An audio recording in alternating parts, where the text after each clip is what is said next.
Well, thank you very much for joining me in this video. I want to talk to you today about partnerships. Received a phone call from one of my agents with a question. She said, I've got two young guys just starting out in life and they want to buy a property together.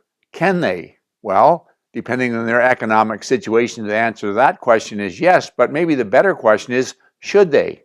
And I think for that, we got to find out more information.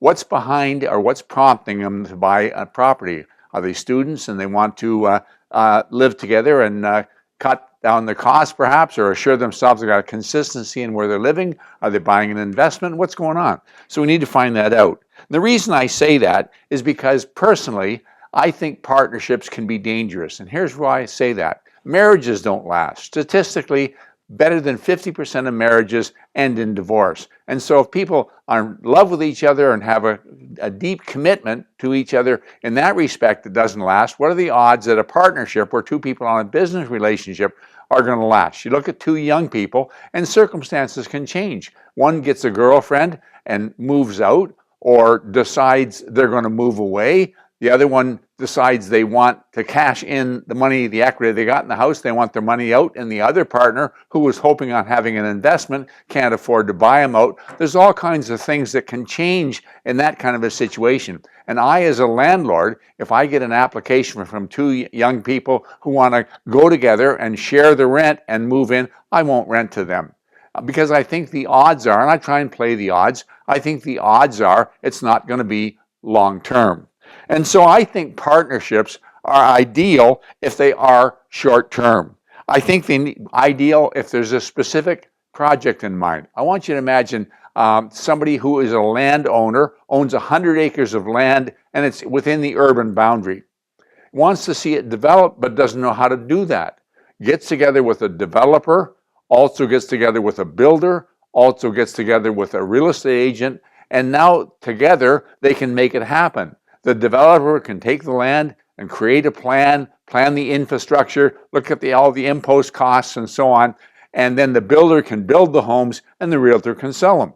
But they're in, they develop the subdivision, and they're out. Makes an awful lot of sense. Each one brings a different component into the partnership, and at the end of the time, the partnership is dissolved unless they have another parcel of land because they got a specific project in mind, and that project has been accomplished.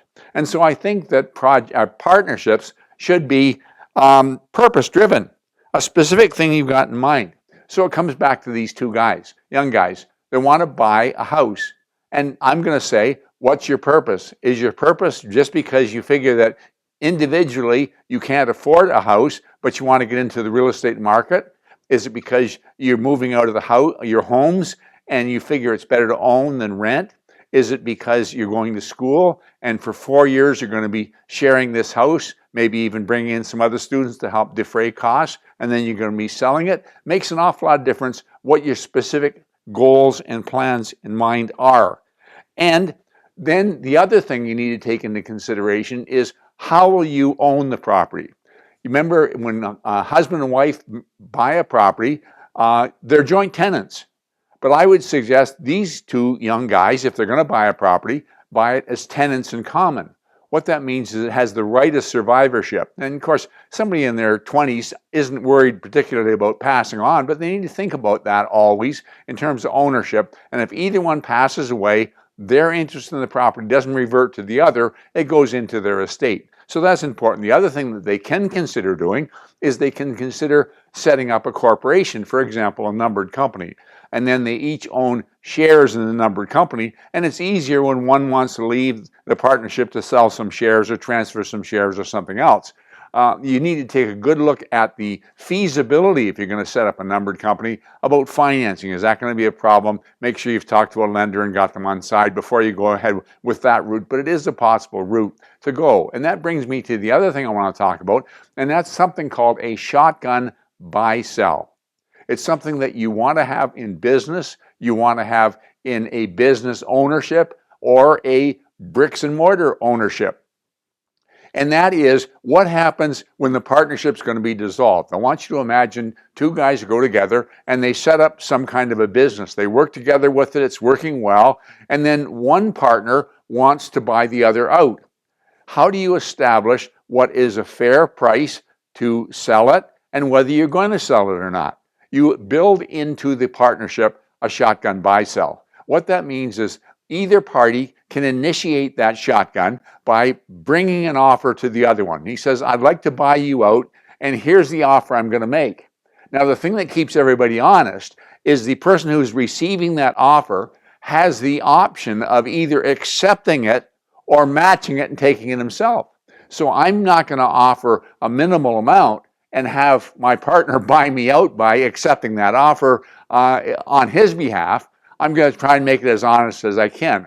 Of course, you're always running the risk that you want to own the property, you want to own the business, and you're the one that's left out and being bought out. But it solves the problem about fairness, and it trips it. You've got two young people who own a house. One wants it as an investment, wants it to be long-term. The other one decides he wants his money out because he's fallen in love, he's getting married, and he wants to buy his own house with his bride, and so he wants his money out. The remaining partner may not be in a position to buy him out, so he wants his equity in the house, but he doesn't maintain that choice. So those are some of the things you need to take in consideration when you get into partnerships. Not bad. They can be ideal, especially if they're purpose-driven, but you want to plan ahead about the possibility of that partnership dissolving. Hope that makes sense. I want to thank you for taking your time to be with me this morning, and I look forward to talking to you again next week.